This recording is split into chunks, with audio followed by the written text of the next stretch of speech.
Hey Bruins, and welcome back to the BruinCast. I'm Kyle. And I'm Ben. And this week on, we have a counselor, Mr. Spratling. Welcome to the show. Thank you for having me. Yeah, how you doing? I am good. How about you two? Pretty good. It's a good old Monday, you know? It is. A little wet outside, but it's a good day. It is, yeah. So we'll jump right in. You said you're a counselor, but as a counselor, what's your role at Pondo? What's your responsibilities here? So my official title here at the high school is Director of Guidance. So it's like a school counselor with some additional kind of roles or responsibilities, not only of like kind of making sure the counseling office runs well and we're doing our job for the students, but working with administration on putting the school schedule together. I know we're on a podcast, but it's on the wall behind me, and kind of who teaches what when, what the students want. And so the principal and I work together on developing that schedule just to do the best we can to give every student what they're requesting. And I guess in a nutshell, the school counselors, we say we kind of work in a few domains. So like personal, how would I describe that? Personal choices was, or concerns with students, social, emotional, academic, and career are kind of the main things we focus on, with the overall goal, of course, of just getting students their diploma. That's goal one, is getting you guys out of here and being successful. So in terms of the counseling side of it, which part do you find most challenging and which part do you find most rewarding? Ooh. I knew you were going to ask that question. Honestly, I think the most rewarding part for me is, of course, seeing students walk the stage is great, or getting accepted to college, or going into a career field, whatever. But really my favorite thing is bumping into students like 5-10 years later and seeing what they're doing. Almost every time I'm blown away with how successful the students are. And what they've accomplished and how their paths have changed, both based on what we talked about while they were in high school. Yeah. That's probably honestly the most rewarding part for me. So what are some of the coolest memories you have of students who went on to be successful? Oh gosh, that's a big question. Oh man, talk about being on the spot. I think this is my 19th or 20th year of doing it. So obviously, don't worry. Well, it's also kind of a trip too. I don't know if teachers feel the same way when someone goes into the same profession that you're in because of the impact you made.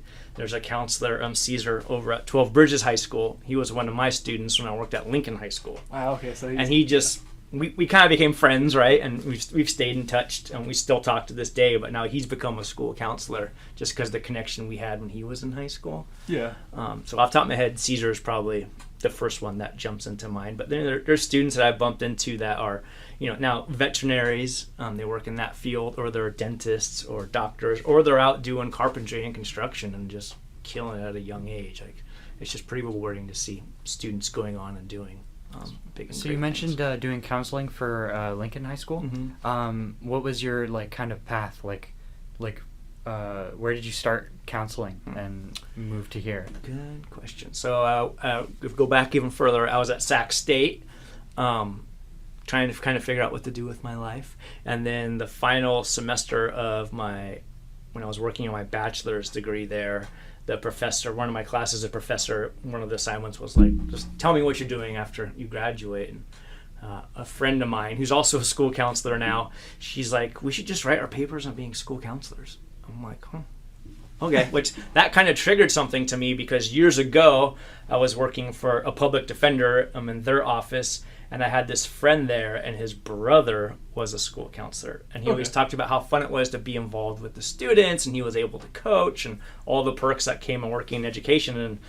And in college, when I had this assignment we had to do, and a friend said we should just do it on school counseling, I was like, yeah, I've actually kind of been interested in that for a long time. So at that point, I went and interviewed I went to like El Camino High School and another high school, and we interviewed a few different counselors to see what the job is like. And next thing you know, the next semester I was in the graduate program at Sac State for school counseling. So I went through the school counseling program at Sac State, and then my last semester at Sac State for my counseling program, Lincoln High School was hiring a new counselor. So I thought, I'm not done with school yet, but I'll just throw my name in a hat and see if they hire me. And they did. So I was able to be in college, also be a full-time counselor, because they make you do an internship. Okay. So it was kind of like two birds, one stone type of thing. And so I worked out there for 6 years. And then this job became open over here at Pondo, and I was ready for a change at that time. And so I jumped over here. It's been good ever since. So between the moment that you wrote the paper and now that you've had 19 years of experience with counseling, like what about it surprised you the most that you didn't expect going into it? This may sound kind of weird, but I feel like working in a school keeps me younger, if that makes sense. Because being around teenagers just keeps you, even though I sit here in my office a lot and just do emails, and it's a lot of behind the scenes stuff, but being out and about at lunch or doing our presentations or even this right now, like being connected, I guess, with quote unquote, like the youth, right? Just kind of in general kind of keeps me younger and a little more fun and more in tune of what's happening, not only in my age group, but your guys' age group. Yeah. So I didn't really expect that. I didn't expect to get the sense that I'm still connected and kind of what's happening in your guys' like, I guess, sub-world, even though I'm much older and removed from you. So, and I really, I don't know, strange that just like gives me energy, even like the rallies and whatnot. Like that's probably one of my favorite things here is the rallies and just the energy that students bring. I kind of feed off of that, which I think in my older age really helps me keep going. That's Keep neat. you busy too. Yeah. Well, we talked Yes. to Mr. Beatty a while ago, and one of the things that he said was that like he's noticed people that he knows who kind of get older and like they become like the stereotype for an older person, you know, like we're grumpy or grouchy or whatever, it's like in their own kind of, they're stuck in their age group. Whereas one of the things that he's tried to do in his life is kind of stay younger, like keep the kid in him alive. So that's cool that you kind of found that here. Yeah, I totally agree. I what you said about how Beatty described it kind of hits the nail on the head. Like it does kind of keep you younger. So you said that part of your job was working with students, and the other part was working kind of trying to organize teacher schedules and that type of stuff.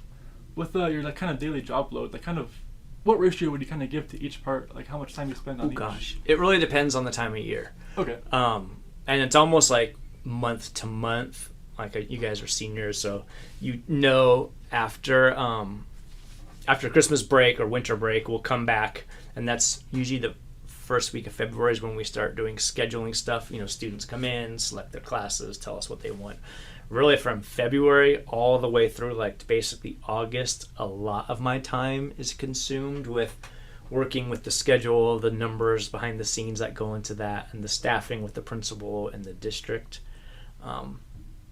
And then that kind of goes through the start of the school year, and then obviously the first few weeks of the school year, everyone wants to change their schedules, what it feels like. And then really September, October, it kind of slows down. Okay. But then November comes around the corner, and we have Thanksgiving break in there, and then all of a sudden it's final. So there's kind of like a little bit of a lull, but just about now, because it's November 17th, everyone's kind of concerned about their grades. Am I going to pass their classes? And typically before a break too, a lot of the social emotional stuff kind of comes up with students. Yeah. So kind of deal with that a little bit more too. So it's hard to give you a finite answer of what percentage because it really changes just depending on the time of the school year. That makes sense, yeah. And everyone's so different, you know, no two students are the same. So one student may be totally quote unquote fine in October, but maybe in, you know, May they need more support. And so it does vary. And so with kids needing support, like, if it's emotional for them, I'd imagine it gets kind of emotional for you, or like it's kind of, sometimes you have to carry baggage, like their baggage. Like, is it hard to kind of leave it at the school, or is it, are you able to kind of balance that with your personal life? If that makes like... That does make sense. And obviously everything's situational, depending on what issue the student is having. Yeah. But yeah, it's hard not to bring the stuff home. So I think maybe over time you learn to deal with that better.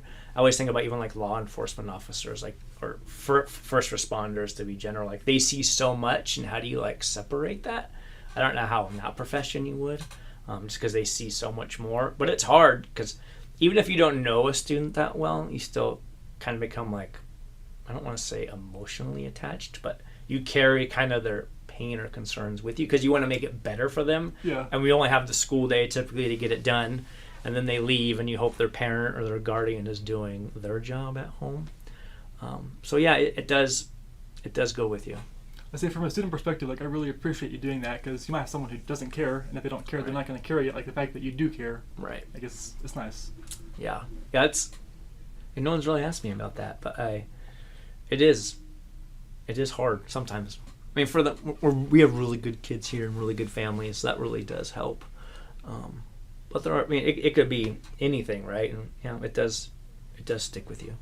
So, kind of going to a different angle or a different side of things now, we talked about your professional life, but like outside of school, what do you like to do? What's your hobbies? Oh, man. Well, I have my wife and I have a kid. He's 6. And I made the mistake of one rainy day of buying a Nintendo Switch. And that's all he wants to do. So so we had to limit it to just the weekends, and he has to earn time to play. Like this last weekend, it was raining, so we spent probably more time, do I want to admit, together playing Luigi's Mansion 3. If you haven't played it, it's actually a really good game.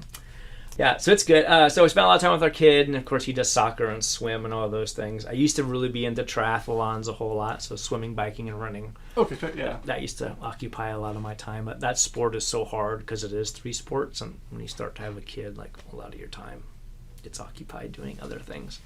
But I still really enjoy it. I still mountain bike as much as I can. I try to run. Yeah, but really probably just trying to be a good parent as much as I can. So, we like asking teachers who have kids this. Have you been able to both apply your experience at school to your life parenting and then apply your life parenting to your time at school? That's interesting. He's only in kindergarten. Sure, so he's younger. Right? Yeah. And I already think his teacher assigns too much homework. But that's just because so much of the homework is repetitive. And it's like, dude, he knows odds and evens. Like, why are we doing this? But it is what it is. Yeah. I think though as a parent you just want your kid to be successful, and so in hoping whatever he decides to do he'll be good at it. But I don't know if he's at the age yet where I've been directly able to apply things I've seen or I've learned here. Yeah. But there are students over the years that you kind of just get connected with or you really enjoy working with, and back of your mind you're kind of like, I kind of hope my kid comes out like this student, right? Like, oh my gosh, I'd be so happy if my kid came out like student X. So I guess as he gets older, obviously, like his life can go in so many paths. You never know. But like zooming out, is there anything you think you will apply in the future that you've learned here? I do think I'm going to make him take community college classes while he's in high school. I think that's huge. We were just doing freshman presentations the other day, and I told the freshmen the same thing. If I was to do high school again, one thing I would do is definitely be enrolled in community college classes. They're free right now. It's a great way to get ahead. Even if you go straight to a 4-year, you're knocking off requirements, or if you go into the community college first, you're still going in ahead, hopefully making it easier when you get there so you can enjoy your time instead of trying to cram a bunch of things in. And math. I think math is the critical thinking side of stuff that comes from math. I think that's uber important, and right now he thinks math is cool. Hey! All right, and I'm not a math person, so I'm trying really hard to like keep up on making math cool. Yeah. Right now it's really easy because it's just odds and evens and addition and subtraction, but I hope we don't lose that because I think that's really important. Definitely make him take some APs, because this is my first year taking some APs, and if I was to do high school again, I would take as many APs as possible. Oh, really? Why is that, Ben? Because AP Gov is like the most fun I've had at school. Oh, that's and, awesome. Like, yeah. Oh. Yeah, shout out to Miss Dubeck. Yeah, You're that's awesome. great. That's I know that's you're good listening. feedback. No, that's good. Yeah, anything to get ahead, right? If like government's a perfect example. You're gonna have to take this class anyways. Obviously, it's probably it's engaging for you, and if you take the test and it goes well, you're gonna get some credits out of it. Right. So you're ahead. And imagine if you had to take that government class at a college, how much that would cost you. Right, like $100 for a test versus thousands of dollars for a Right? class. Like, it's it's a good idea. Yeah. So with the kind of more outdoorsy stuff, is that something that you found that you were interested in, like from an early age, or kind of as you got older, you got more interested in being like mountain biking and stuff? I've always kind of liked being outside. I got into mountain biking like in 1993 because I'm old. I had a friend that said, "Hey, I bought a bike. Let's go bike riding," and I was like, "Okay." And just ever since then, I've just always been cycling, be it road, mountain, or this thing called gravel cycling. I don't know how I really fell into triathlons. I think I just wanted to see if I could do it. That's like a really specific thing to like. Yeah, and it's such a weird sport. It's also kind of, for a lot of people, triathlons is kind of like a loner sport as well, because it's really just you and the course, right? But I really enjoy swimming, and I really enjoy bike riding, so it was just trying to fit in running to make it all happen. So how do you even train for that? Like, where do you start with running? You just spend a lot of time doing all 3 things. And you do like brick workouts where you like, maybe you swim 2 miles and then you go bike ride 50, or you run and then hop on your bike, or vice versa, because a lot of it too is that transition between you just swam 2 miles in a lake and now you're running to your bike and ripping off your wetsuit and then hopping on your bike and going to ride X amount of distance. So it's just really conditioning your body to kind of do all those things. And it's a fun endurance sport. And for me, I mean, I was never really that good. I always just finished middle of the pack. So for me, it was just more of the accomplishment of staying healthy and just finishing it. Yeah. But doing it for you, not for the medals or whatever. Yes, but I do like the medals and the T-shirts. I'm not gonna lie. they're nice. Yeah. So I've always been kind of outdoorsy. Sorry, in life, like, what do you say that's a philosophy you apply to everything? Trying to do things for yourself, for your own health, and not for like glory or for the status. Oh wow. Kind of yeah. Yeah, I guess. But sometimes you do have to look at the greater good, and how's this going to benefit everybody. So I guess yes and no would be my answer. Sure, it's balancing your needs versus your family's or yes. And that's kind of why, I mean, if you guys end up having children, you'll know it drastically changes thing. And a triathlon's a hard sport to train for when you have kids, because you can't just, it takes a while to go to the gym, get in the pool and swim, and then if you're going to go on a long bike ride, like that's just hours away. Some people can do it, but everyone has different priorities of how much they want to be at home. And yeah, I like being at home with my kid. I'm also really good at sitting on the couch. I excel at couch sitting. Love it. So, yeah. Yeah. Well, looking ahead in the future, then, do you think this is the job that you like, that you love, or are you going to try and maybe change it up at some point? I do play the lottery. Okay, hey, one day. One day, every once in a while. I don't know. I think about that a lot too. Just, I don't know, this is almost 20 years. Like, what else could I be doing? But it's a good gig, man. It's like I said, the students are fun. They kind of keep you young. I don't know what else I would want to do. I'm not super passionate about like a particular subject. Even like to switch to teaching, for example, like I don't know if I'm like I don't like love history or like love science, right? Yeah. So I don't know. I guess so. I guess I'm just gonna write it out. Oh, cool. Unless I win Powerball. Hey, I mean, most gamblers, right? They quit right before the big win. Just keep going. That's why I just keep playing. It's gonna happen. The odds are there. Well, thank you for your time today. Yeah, for sure. Not a problem, you guys. Thank you. Yeah. Bye. Bye.